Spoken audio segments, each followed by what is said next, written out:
Welcome to the Science for Sport podcast, where we dive into stories and insights that drive peak performance. Join us as we uncover the secrets behind the science of success. Here's your host, Richard Graves. Hello and welcome to the Science for Sport podcast with me, Richard Graves.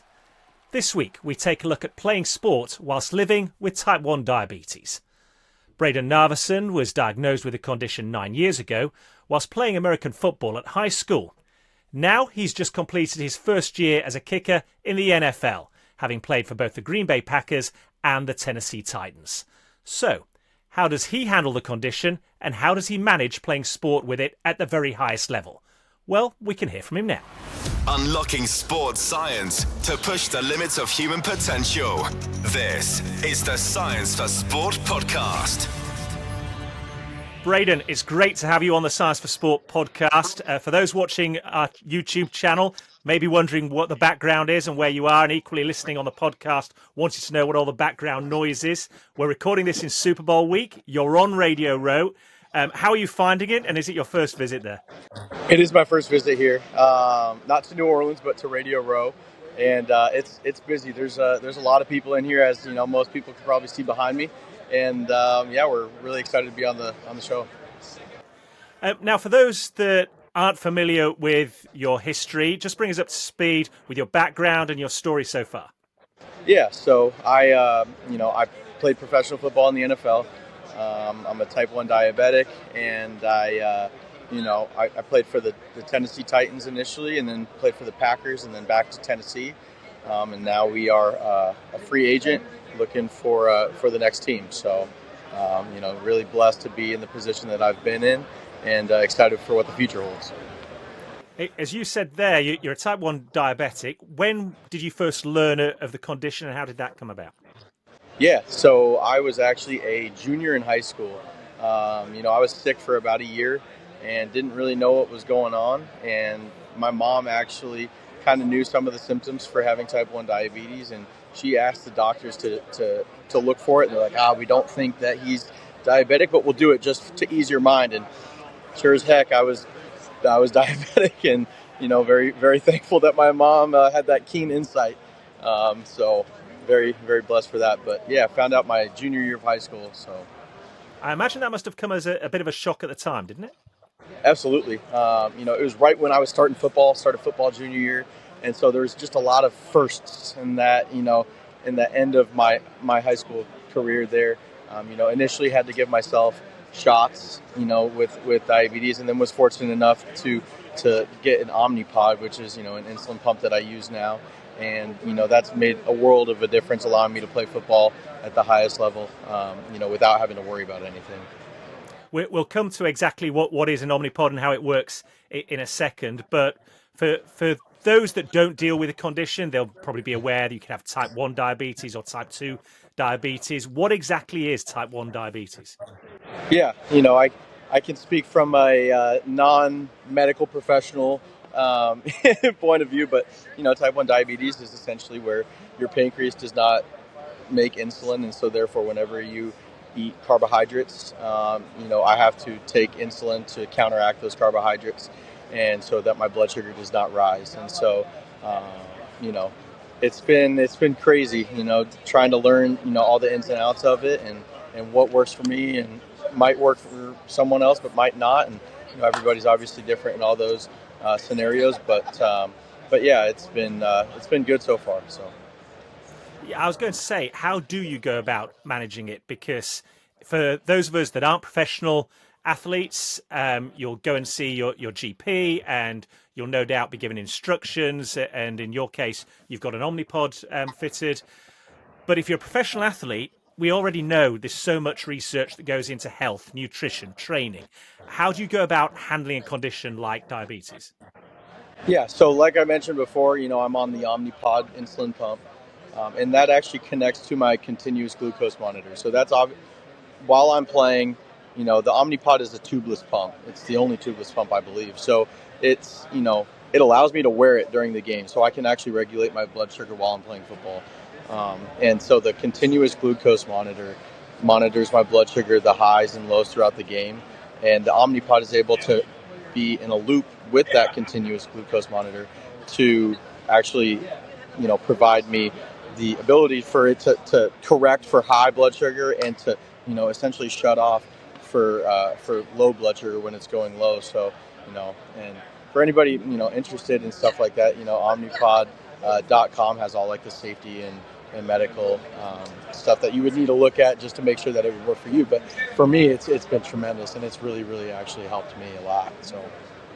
Well, I can tell you, you could be on no better podcast than the Science for Sport podcast, because we love tech and the science behind various sporting fields, and in this case, conditions as well. So when you have this Omnipod, does it raise an alarm on the monitor that you have with you? Does it automatically correct itself? How does the system work? So when your blood sugar is going low, it'll like send an alarm, essentially, basically saying, hey, you're starting to go low, or you already are low, correct for it, right? But when your blood sugar is high, it actually automatically corrects for it through that closed loop system. They call it an automated mode. And so when it's in, you can be in manual mode and automated mode. So when you're in automated mode, it's linked to that CGM, like I talked before, and that continuous glucose monitor will say, hey, your blood sugar is at 220. And the Omnipod will automatically correct in small increments to drop you back down to your target range based on, the predetermined settings that you and your doctor have put in and whatnot. But yeah, it's a state of the art piece of piece of technology. I can tell you that firsthand. And I've kind of been, obviously, I got diagnosed about, I want to say 9 years ago, 8-9 years ago. So they didn't necessarily have that closed loop system when I first got diagnosed. So that's kind of been a more recent development, and it's made all the world of the difference. My blood sugar has been so much better the last couple of years as even when I first started, just because of that. You're 25 years old now, so still you'd hope the prime of your professional career lies before you. How do teams, coaches, programs react when you first inform them that you are a type 1 diabetic and you do have this Omnipod attached to your arm monitoring it, but obviously they need to ensure that you're playing in a safe environment as well? Yeah, so it's just always got to be open communication, right? I mean, at the end of the day, if I'm open with them and I communicate properly, then they're always good. Luckily, too, when you get into professional sports and even college sports to an extent, you've got such a well-trained medical staff with you that throughout the game, especially, when I was playing with the Packers, we had dedicated, a dedicated person on the medical staff that was like, hey, I got you. I'm going to monitor it. You play, and Omnipod and everything, had made that so easy to do because they could actually have my phone or the little, meter, I guess you could call it, and they would be able to do that for me on the sideline, so I didn't have to think about, oh my gosh, my blood sugar's at 250. What do I do? I can just focus on going out there and kicking the football, which has been awesome. I mean, it's just having that medical staff too is a huge key component to that. Yeah, because people may not be aware, but things such as stress can affect insulin levels and what you need at any one time. And let's be honest, pressurized environments don't come much bigger than in a pro sports arena, game on the line. You're trotting out onto the field knowing that this kick can win or lose the game for your team, and you've maybe got 60,000 fans, all sets of eyes on you. The pressure doesn't get much greater than that. Yeah, no, absolutely, and it's. I always say pressure is a privilege. It's a unique opportunity to show everybody how hard you've been able to work, and most people might not know, like you just said, adrenaline is like a huge factor to blood sugar. So, like I said before, carbohydrates affect your blood sugar. That's the primary thing, but adrenaline, caffeine, like certain things like that, I've found that affect my blood sugar. Usually they go high, actually.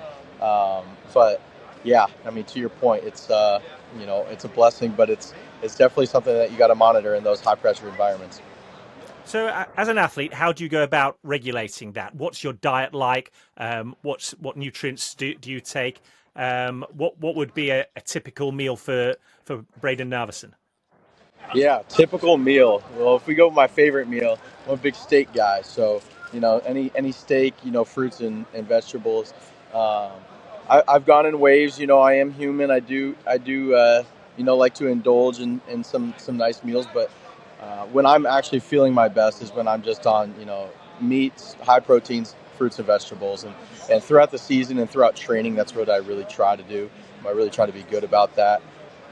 But at the end of the day, making sure that my diet matches what I want to do with my performance and what I want to do with my health performance as far as being a diabetic, but just being a healthy individual.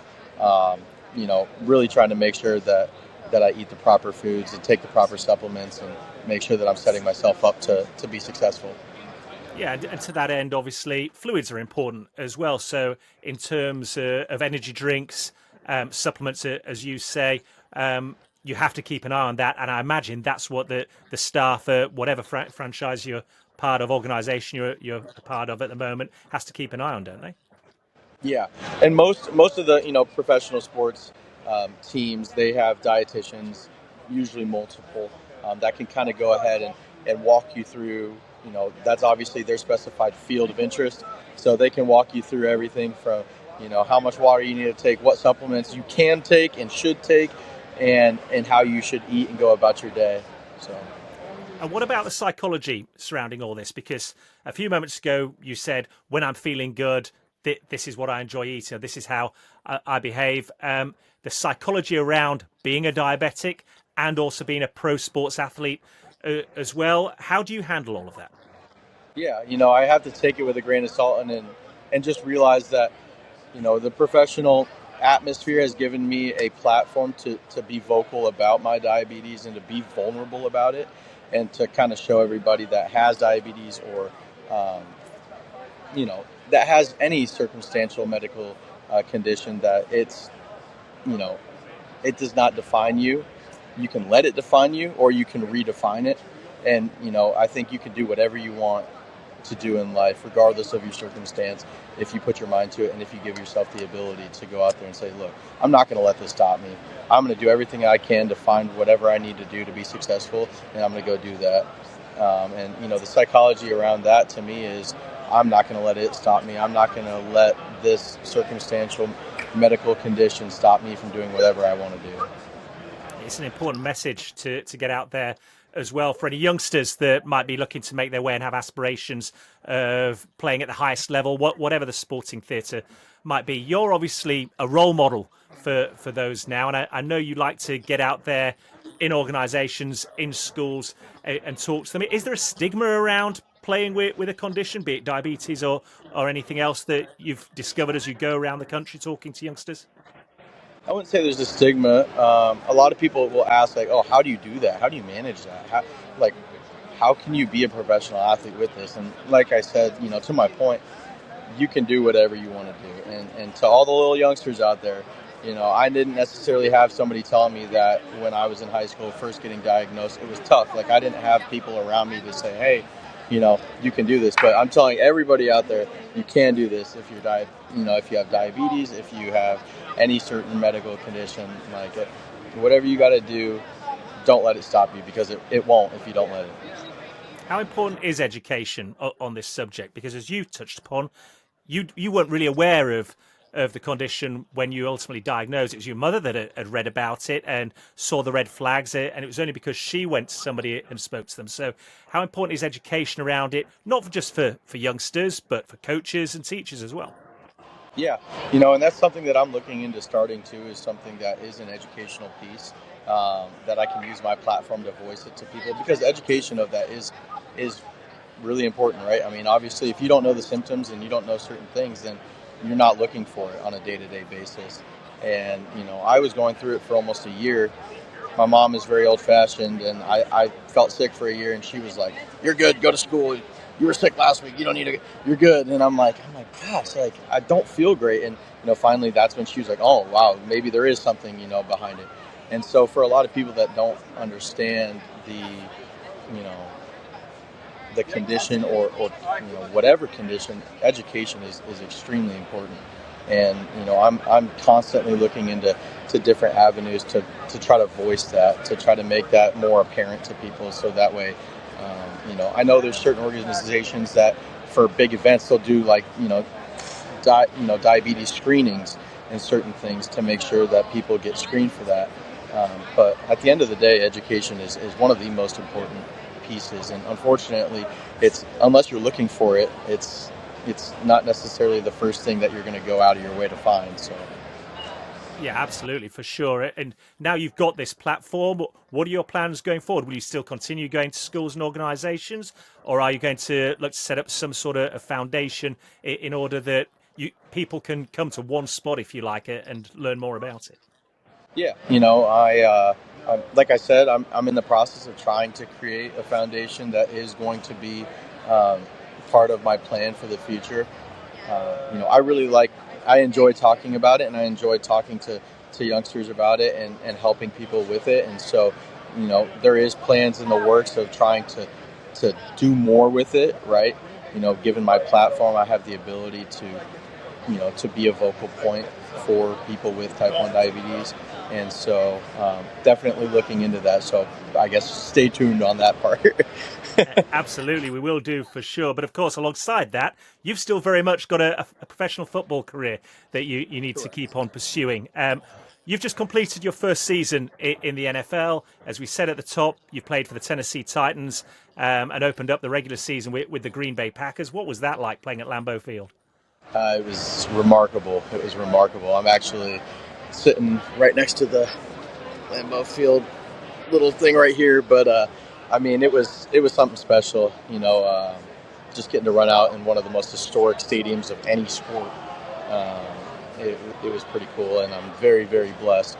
My wife grew up a Packers fan, so they're from Wisconsin, so it was even more special in that avenue. But yeah, very, very fortunate.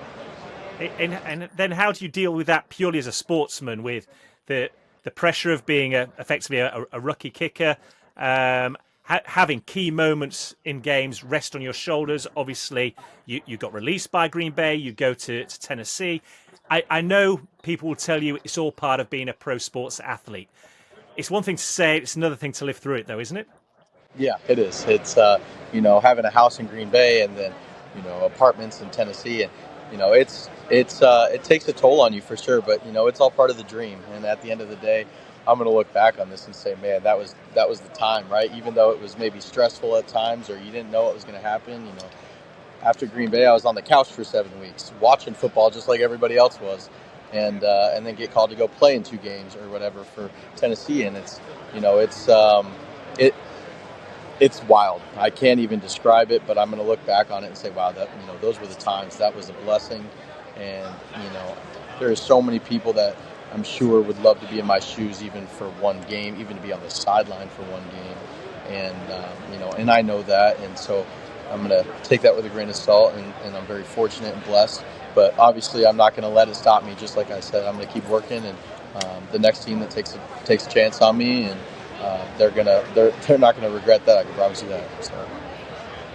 You sound remarkably level-headed about all this. I imagine in private, maybe you let your emotions out a little bit more.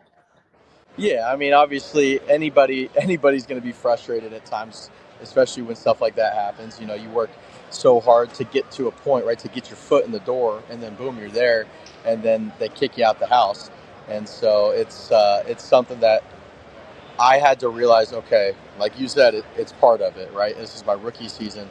I can let it define me, or I can redefine it and say, look, I'm going to learn from this.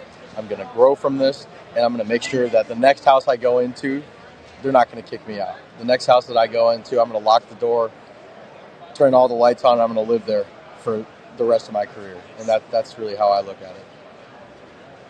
Yeah, and professional sports, whatever sphere that might be, is littered with examples of individuals who perhaps weren't accepted first time round, but they get a second or third opportunity, and then, like you say, you make it your house. For any budding kickers out there, because we've got the International Player Pathway Program now that spreads the opportunities to be part of the NFL around the world as well. What are your tips to being a successful kicker? make your routine. And I think the biggest thing is just always look at things analytically. Don't look at them emotionally. Because when you start looking at them emotionally for good or for bad, then that's when it's going to turn on you. And if you look at everything analytically as far as process, focus on your process, focus on your detail, focus on your routine, and the results will take care of themselves. And people always say that, and you're like, oh, I hear this all the time. Like, gosh, people just talk about process and routine. And it's true, though. I mean, I think that's one of the big things that, is going to help me is really focus on process, really focus on routine, because when you do the same thing over and over and over and over again, and you are able to repeat it, then the process ultimately is always going to take care of itself. So. Yeah, when you get the biomechanics right and muscle memory comes into play, if that becomes second nature in something, a position like you play, it makes that role an awful lot easier, doesn't it? Absolutely. There's always highs and lows. Don't ride the highs and lows. Stay even keeled through the highs and lows. Wise advice for sure. What lies ahead for you then now this summer? You've spoken about looking for another team. What does the summer look like for Brayden Narveson? Yeah, I'm gonna work out every day and continue kicking, obviously, and I'm gonna really put a plan together that says, hey, next time I get my opportunity, they're not gonna stop me. And so, but you never know. Like, you never know. I might not get an opportunity, but I might get an opportunity 2 days from now. I might get an opportunity 2 years from now. So regardless, you got to be ready for that next opportunity, because it could be your last one, and you never know. It's all about being prepared, right? Absolutely. Stay prepared so you don't have to get prepared. Absolutely. And just closing as well, for people that want to learn more about type 1 diabetes and the condition itself, where can they go? Yeah, especially if you want to look into Omnipod, if you go to omnipod.com, they've got all the safety stuff and medical advice that you can go to make sure whether Omnipod is a good fit for you or not. And yeah.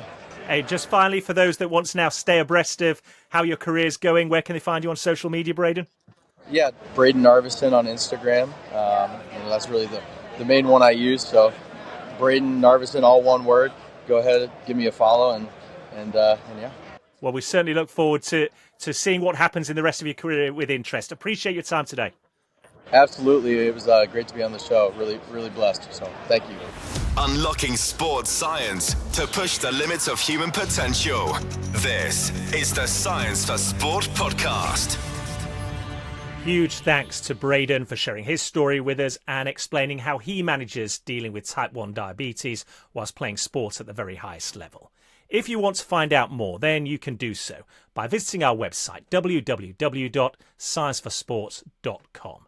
And if you've enjoyed this episode, then please do feel free to share it with a coach, a colleague, an athlete, or a friend. As I always point out, the more downloads we can get, the easier it is for us to attract top-name athletes and experts at the very top of their field. Well, that's just about all from me for this episode of Science for Sport. I look forward to talking to you next time on the next edition of the Science for Sport podcast. Subscribe to the Science for Sport podcast now, wherever you listen to your podcasts. For more insights, resources, and to join the Academy, visit scienceforsport.com and connect with us on social media by searching for @ScienceForSport. Thanks for listening, and we'll see you next time.